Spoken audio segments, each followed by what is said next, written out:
അധ്യായം 10. ഇസ്രായേൽ ഗൃഹമേ, യഹോവ നിങ്ങളോട് അരുളി ചെയ്യുന്ന വചനം കേൾപ്പിൻ. യഹോവ ഇപ്രകാരം അരുളി ചെയ്യുന്നു: ജാതികളുടെ വഴി പഠിക്കരുത്, ആകാശത്തിലെ ലക്ഷണങ്ങൾ കണ്ട് ഭ്രമിക്കരുത്. ജാതികളല്ലോ അവ കണ്ട് ഭ്രമിക്കുന്നത്. ജാതികളുടെ ചട്ടങ്ങൾ മിഥ്യാമൂർത്തിയെ സംബന്ധിക്കുന്നു. അത് ഒരുവൻ കാട്ടിൽ നിന്ന് വെട്ടിക്കൊണ്ടുവന്ന മരവും ആശാരി വാച്ചിക്കൊണ്ട് ചെയ്ത പണിയുമത്രേ.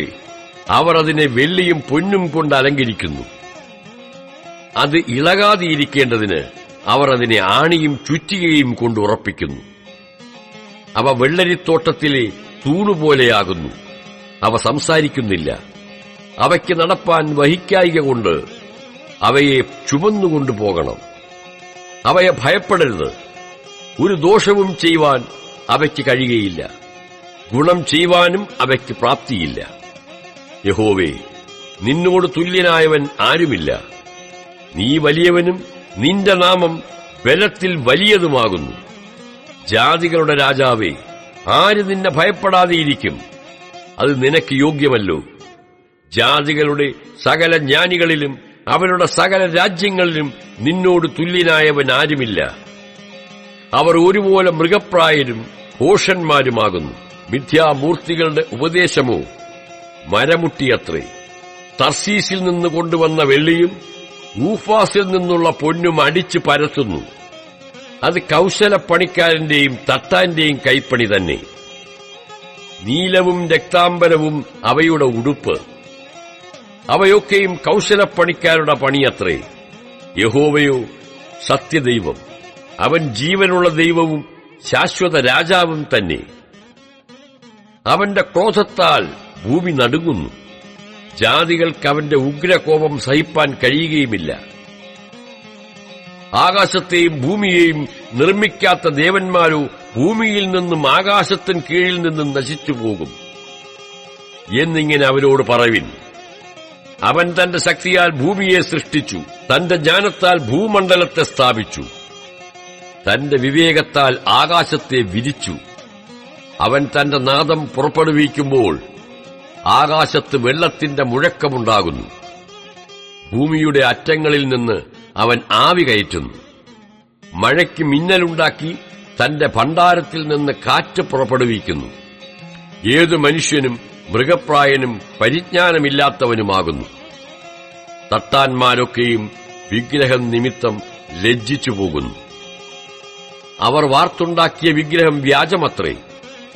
അവയിൽ ശ്വാസമില്ല. അവ മായയും വ്യർത്ഥ പ്രവൃത്തിയും തന്നെ. സന്ദർശനകാലത്ത് അവ നശിച്ചുപോകും. യാക്കോബിന്റെ ഓഹരിയായവൻ അവയെപ്പോലെയല്ല. അവൻ സർവത്തെയും നിർമ്മിച്ചവൻ. ഇസ്രായേൽ അവന്റെ അവകാശഗോത്രം.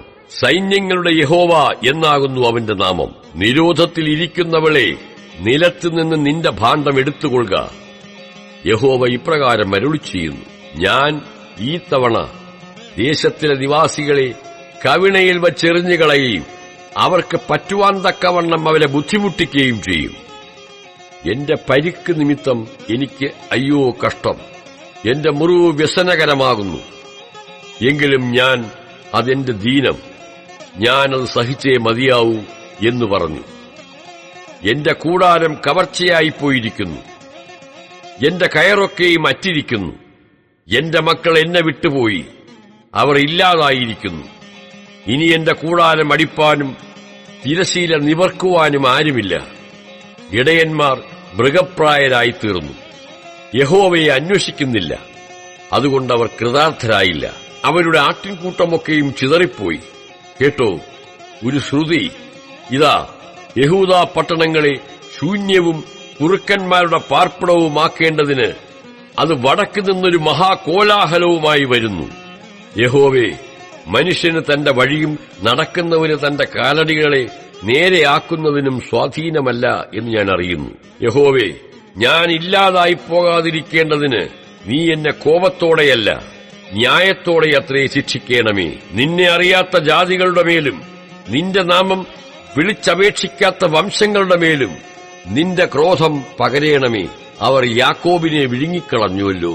അവർ അവനെ വിഴുങ്ങി നശിപ്പിച്ച് അവന്റെ വാസസ്ഥലത്തെ ശൂന്യമാക്കിയിരിക്കുന്നു.